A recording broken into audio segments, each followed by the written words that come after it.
आपने बड़े बड़े सीरियल किलर के बारे में सुना होगा। बेहद खतरनाक साइको किलर की कहानियां भी आपके जहन में जरूर होंगी, लेकिन इसने जो किया वो शायद किसी ने किया हो। जिस घर में इसने जन्म लिया, जहां इसके माता पिता ने इसके होने की खुशियां मनाई, उसी घर में इसने बना दी अपने माता पिता की कब्र। अपने माता पिता की कोठी में ही इस दरिंदे ने उन्हें गाड़ दिया और 7 साल तक उनके पैसों पर ऐश करता रहा। अपने माता पिता को बेरहम मौत देने वाला सीरियल किलर उदयन दास का नाम पहली बार 2016 में सामने आया, जब ये पता चला कि इस हैवान ने एक लड़की को अपने ही बेडरूम में गाड़ कर उसके ऊपर गुंबद नुमा एक चबूतरा बना दिया है। जी हां, चौंकिए मत, उदयन दास उम्र महज 32 साल, लेकिन जुर्म की लिस्ट ऐसी कि सुनने वालों के भी रूह कांप जाए। यह अपनी गर्लफ्रेंड को बेडरूम में गाड़ कर वहां पार्टी किया करता था।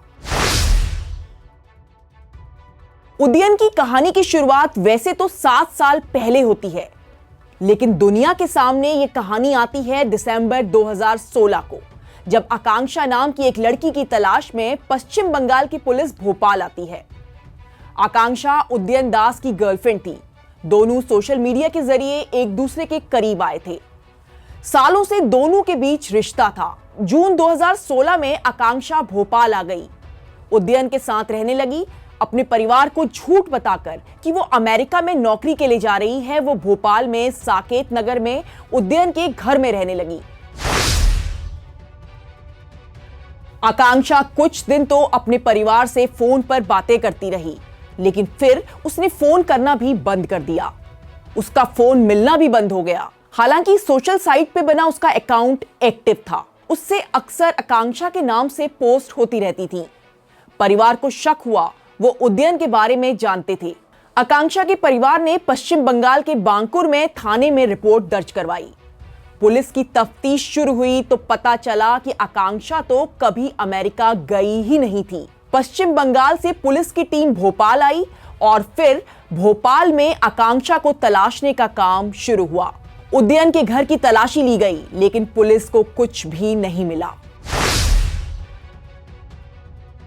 भोपाल पुलिस की मदद से उदयन के बारे में जानकारी इकट्ठी की गई और फिर उसे हिरासत में लिया गया।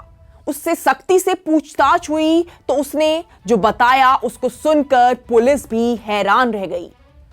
उदयन ने करीब 5 महीने पहले यानी जुलाई में ही आकांक्षा की गला दबाकर हत्या कर दी थी। उसके बाद उसने लाश को एक संदूक में भरकर उसके ऊपर सीमेंट डाल दिया था। बक्से को बेडरूम में ही रखकर उसके ऊपर उसने सीमेंट से चबूतरा बना दिया और उसी चबूतरे में वो पार्टी भी किया करता था। उसी बेडरूम में सोता वही लाश थी आकांक्षा की। दरअसल आकांक्षा जब उदयन के घर में रहने आई तो उसे उसके ऐसे राज पता चले जिसे सुनकर वो हैरान हो गई।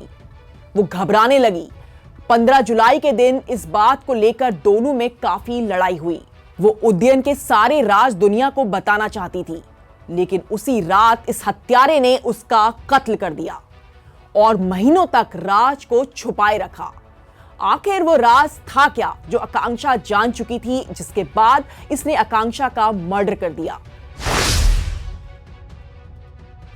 उदयन को गिरफ्तार किया गया। उसने अपना जुर्म कबूल किया, लेकिन उसकी खौफनाक कहानी यहीं खत्म नहीं होती, बल्कि ये तो शुरुआत थी उसकी एक नई कहानी की। जब पुलिस कस्टडी में उदयन से उसके माता पिता के बारे में पूछा गया तो उसके चेहरे का रंग बदल गया। वो सकपकाने लगा। पुलिस समझ गई थी कि कुछ ना कुछ दाल में काला है। वो सालों से लोगों को बताता था कि उसके माता पिता अमेरिका में रहते हैं। बाद में उसने ये भी कहा था कि बीमारी की वजह से उसके पिता की मौत हो गई है, जबकि मां अभी भी अकेली अमेरिका में ही रहती है। अब सुनिए हकीकत थी क्या?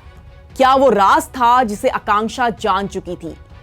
ये घिनौना अपराधी 7 साल पहले ही अपने माता पिता का भी कत्ल कर चुका था। रायपुर में उदयन के माता पिता की बड़ी कोठी थी। ये भी अपने माता पिता के साथ वहीं रहता था। इसने उसी घर में अपने माता पिता को मार दिया और फिर वहीं गार्डन में उनकी लाश को गाड़ दिया। पहले कई सालों तक तो ये वहीं रहा और फिर इसने उस मकान को बेचकर अपने पिता के भोपाल वाले मकान में शिफ्ट कर लिया। उदयन की मां सरकारी नौकरी करती थी। मां के कत्ल के बावजूद ये सालों तक अपनी मां की पेंशन लेता रहा। माता पिता की काफी जायदाद थी, कई घरों से किराया आता था। अपने माता पिता के बाद ये उनके पैसे पर अय्याशी कर रहा था। लोगों को झूठ बताता था कि ये आईआईटी से पढ़ाई कर रहा है, कभी बताता था कि यूएन में नौकरी मिल गई है तो कभी कुछ और। इस खतरनाक सीरियल किलर की कहानी जब सामने आई तो हर कोई चौंक गया। कोई कैसे इतना बड़ा हैवान हो सकता है। साल 2020 में इसे गर्लफ्रेंड की हत्या के जुर्म में पश्चिम बंगाल की अदालत ने उम्र कैद की सजा सुनाई। अब इस दरिंदे को एक बार फिर उम्र कैद की सजा मिली है। रायपुर की अदालत ने इसे माता पिता को मारने के आरोप में उम्र कैद की सजा दी है।